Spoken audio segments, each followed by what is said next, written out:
अन्न औषध प्रशासन FDA आयुक्त म्हणून पदभार स्वीकारल्यापासून तुकाराम मुंढे यांनी घेतलेल्या आक्रमक निर्णयांनी संपूर्ण महाराष्ट्राचे लक्ष वेधून घेतले आहे।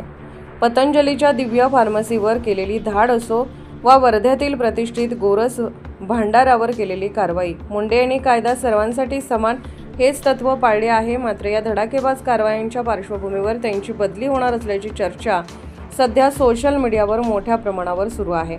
जरी या बदलीच्या बातम्या अद्याप अधिकृत नसून केवळ अफवा किंवा शक्यता वाटत असल्या तरी त्यांनी घेतलेल्या काही निर्णयांचे सामाजिक आणि आर्थिक पडसाद उमटू लागले आहेत। तुकाराम मुंढे यांनी जेव्हा FDA आयुक्त पदाची धुरा सांभाळली तेव्हा त्यांनी पतंजलीच्या उत्पादनामधील त्रुटी आणि दिशाभूल करणाऱ्या जाहिरातींचा पर्दाफाश केला। यानंतर त्यांनी संपूर्ण महाराष्ट्रात एकाच वेळी 200हून अधिक ठिकाणी धाडी टाकून 190हून अधिक जणांना कायदेशीर कारवाईच्या कचाट्यात पकडले। या कारवाईच्या दरम्यान प्रशासकीय अधिकाऱ्यांवर झालेला हल्ला आणि त्यानंतर मुंढे यांनी घेतलेली कडक भूमिका यामुळे प्रशासनाचे बाणेदार स्वरूप स्पष्ट झाले। मात्र वर्ध्यातील गोरस भांडारावर केलेल्या कारवाईनंतर हा विषय केवळ प्रशासकीय न राहता सामाजिक आणि आर्थिक प्रश्न बनला। गांधीजींच्या विचारांशी संबंधित असलेल्या या संस्थेवर कारवाई झाल्याने 600हून अधिक दूध उत्पादक शेतकरी आणि हजारो ग्राहकांना फटका बसला।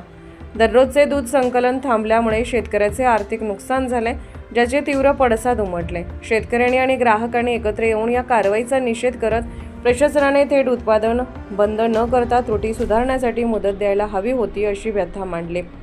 या संपूर्ण प्रकरणातून एक महत्त्वाचा प्रश्न उपस्थित झाला आहे। प्रामाणिकपणे काम करणाऱ्या अधिकाऱ्यांच्या कारवायांचे समर्थन करत असतानाच त्याच्या गरिबावर होणारा परिणाम कसा टाळता येईल। तुकाराम मुंढे यांनी जनतेच्या तक्रारीसाठी टोल फ्री क्रमांक आणि ईमेल सुरू करून पारदर्शकता आणण्याचा प्रयत्न केला आहे। हे नक्कीच कौतुकास्पद आहे।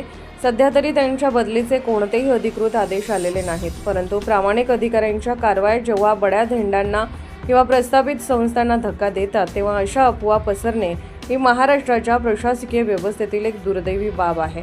सद्यस्थितीत जनतेच्या आरोग्याशी खेळणाऱ्यांवर कारवाई होणे गरजेचे आहेच, पण ती करताना सामान्य कष्टकरी वर्गाचा विचार करणे ही प्रशासनाची जबाबदारी आहे।